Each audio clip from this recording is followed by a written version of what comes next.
Good morning. तो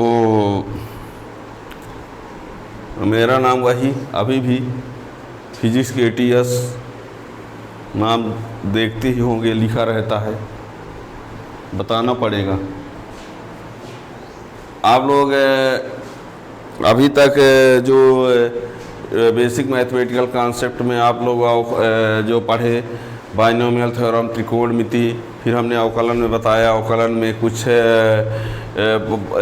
rule जितने थे सिंपल वाले, है ना।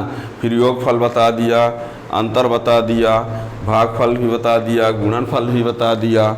आज हम अवकलन का लास्ट लेक्चर लेके आए हैं और उस लास्ट लेक्चर में आप लोगों को हम ये बताना चाहते हैं कि कोई भी सवाल ऐसे दे दिया जाए, कोई सवाल ऐसे दे दिया जाए जो आप योगफल घटाना, गुणनफल, भागफल सब एक ही सवाल में लग जाए, है ना। तो ऐसे एक दो सवाल हम करवाएंगे। ये अवकलन का लास्ट लेक्चर है, ठीक है ना। तो अभी तक जो आप लोगों ने पढ़ा है, वो जो आप लोगों ने पढ़ा है वो हम एक बार इसका रिवीजन में फार्मूला लिखे दे रहे हैं, ठीक है ना। वैसे सब बताया जा चुका है, हम आज यही बताने वाले हैं। अवकलन के पूरे फार्मूला एक बार फिर से, योगफल का फार्मूला, घटाने का अवकलन का फार्मूला, गुणनफल का अवकलन का फार्मूला, भागफल के अवकलन का फार्मूला, और कोई एक ऐसा सवाल लेंगे जिसमें ये सब रूल एक साथ लग जाएं, ठीक है। अब वैसे हम सब अलग अलग बता चुके हैं, उसको आपको डिटेल में समझना है तो स्टार्ट से समझना पड़ेगा। आज वाले को भी, कुछ बच्चे ऐसे हैं जो आज वाले को समझ लेंगे तो पीछे अपने आप बनने लगेगा, पर ये ये नहीं मान सकते कि हर बच्चे के समझ में आज का पूरा आ जाएगा। आज का पूरा तभी आएगा जब स्टार्ट से पढ़ेंगे, है ना। और जो कुछ बच्चे ऐसे होते हैं 1-2% के आगे वाला हम बता देंगे तो पीछे का बिना पढ़े भी बनने लगेगा, पर ऐसे बच्चे बहुत ही कम, 1% से भी कम होंगे, ठीक है ना। तो अवकलन में देखिए हमने d/dx x की पावर n दिख रहा है, nx पावर n - 1 ये फार्मूला, d/dx e की पावर x है तो उसका अवकलन यही होता है, d/dx log x जो का अवकलन 1/x होता है, d/dx sin x का अवकलन cos x होता है, d/dx cos x का अवकलन -sin x होता है, d/dx tan x यदि है तो इसका sec स्क्वायर x होता है, d/dx यदि cot x है तो इसका -cosec स्क्वायर x होता है, d/dx यहाँ पर sec x है तो इसका sec x into tan x होता है। यदि d/dx ये cosec x है तो इसका होता है cosec x into cot x minus में, और यदि d/dx यहाँ अचर है तो इसका अवकलन क्या होता है 0, और d/dx x यहाँ पर है तो इसका 1 होता है। ये इसी रूल से पता चल जाएगा, फिर भी ये लिख दिया हमने, ठीक है ना। तो इतने फार्मूला हमने बताया है और इसका सबका यूज हमने बताया है 1/1। फिर हमने क्या कहा,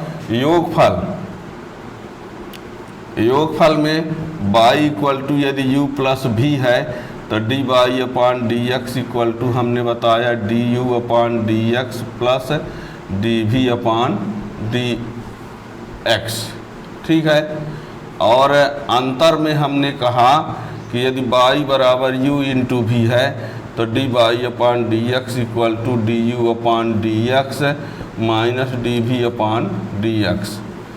अंतर में लगता होगा ये सर क्या बता रहे हैं, सब हमने पीछे पढ़ाया है इसलिए उसका रिवीजन आ करवा रहे हैं, और जो पीछे का नहीं पढ़ते तो उनके ये तो लगता होगा ये पता नहीं सर ऐसे पढ़ाते हैं क्या।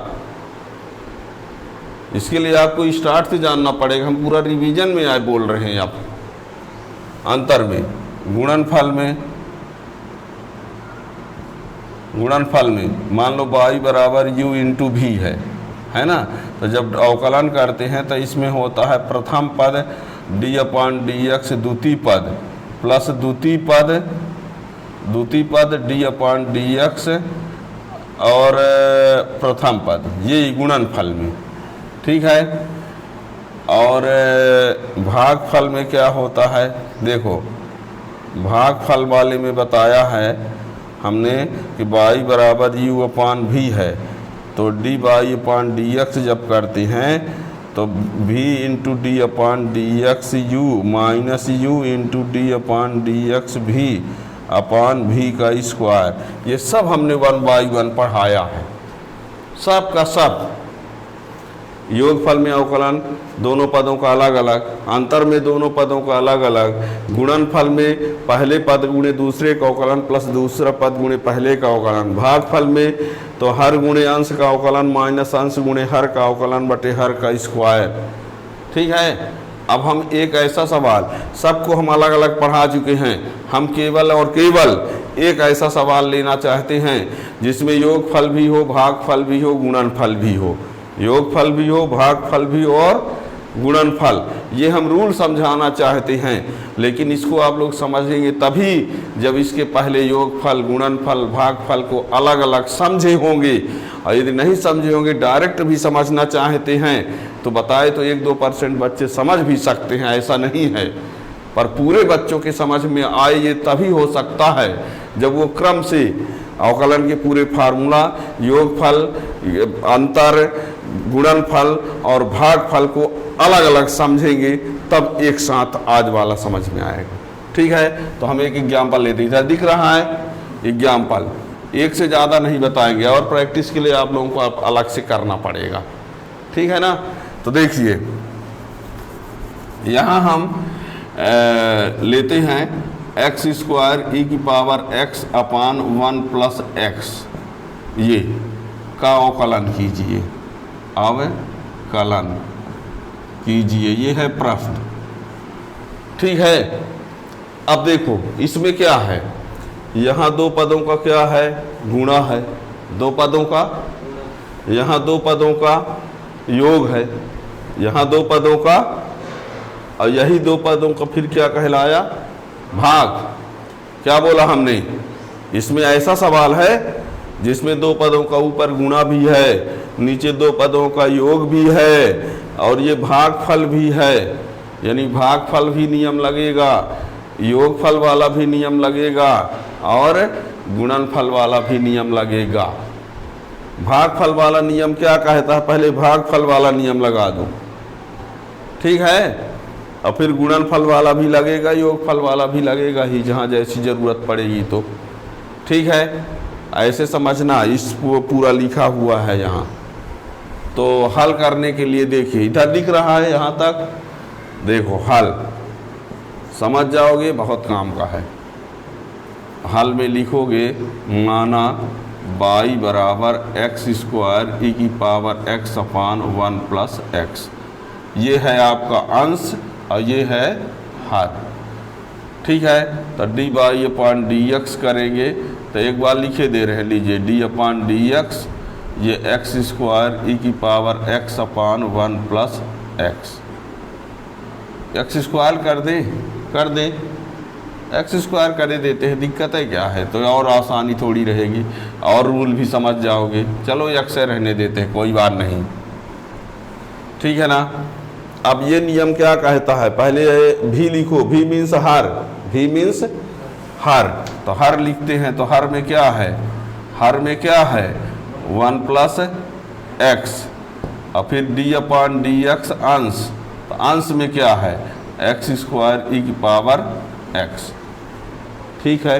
अभी हम ये लगा रहे हैं, भी मीन्स हर, तो हर वाला पद यानी 1 प्लस एक्स, डी अपान डी एक्स अंश, तो अंश में क्या है एक्स स्क्वायर ई की पावर एक्स, फिर माइनस अंश, अंश में क्या है एक्स स्क्वायर ई की पावर एक्स इंटू डी अपान डी एक्स हर, तो हर मीन्स 1 प्लस एक्स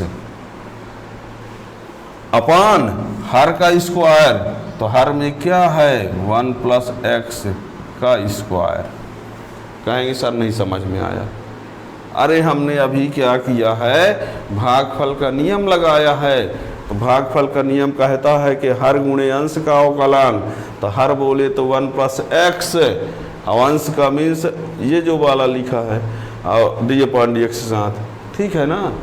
हर गुणे अंश का अवकलन, हर गुणे डी अपॉन डी एक्स अंश माइनस अंश गुणे हर डी अपॉन डी एक्स हर बटे हर का स्क्वायर, इस फार्मूला से अब क्या करेंगे, आगे बढ़ते हैं। 1 प्लस एक्स सीधे उतार दिया हमने। अब जब हम यहाँ पहुँचते हैं इसका अवकलन करने के लिए, तो यहाँ दो पदों का गुणनफल है। यहाँ अवकलन करने के लिए जब पहुँचते हैं तो क्या है, दो पदों का, तो ये वाला नियम अब लगाओ। तो यहाँ देखना, दो पदों का गुणनफल वाला नियम, तो पहला पद u यानी पहला पद, तो पहला पद यानी एक्स स्क्वायर और डी अपॉन डी एक्स दूसरा पद, तो e की पावर x। अभी इतने के ये इतना बड़ा नियम लगाएंगे, इतने से ये इतना नहीं हो गया। पहला पद गुणे दूसरे का अवकलन प्लस दूसरा पद गुणे पहले का अवकलन। यहाँ यहीं पर बच्चे फंस जाते हैं। लगता होगा ये एक्स स्क्वायर ई एक्स भर है, अरे हमने गुणनफल का नियम लगाया। गुणनफल का नियम कहता है कि पहले एक्स स्क्वायर लिख दो, फिर डी अपॉन डी एक्स ई की पावर एक्स लिख दो, फिर प्लस दूसरा वाला पद ई की power x D upon D x x square, अब माइनस एक्स स्क्वायर ई की पावर एक्स उतार दिया हमने।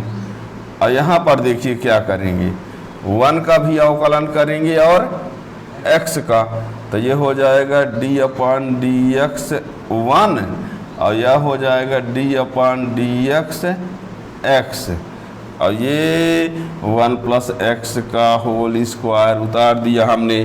क्या किया, हर लिख दिया और अंश का अवकलन माइनस अंश लिख दिया, हर का अवकलन।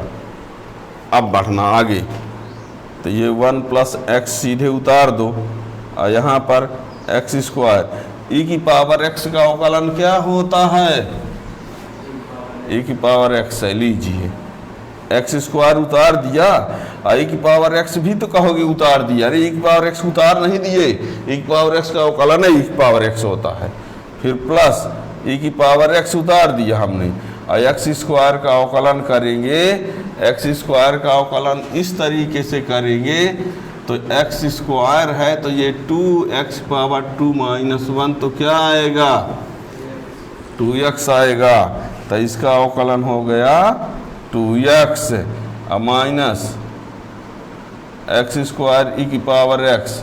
अब बताओ 1 का अवकलन हमने क्या बताया है, 1 अचर है तो अचर का अवकलन 0 और x का अवकलन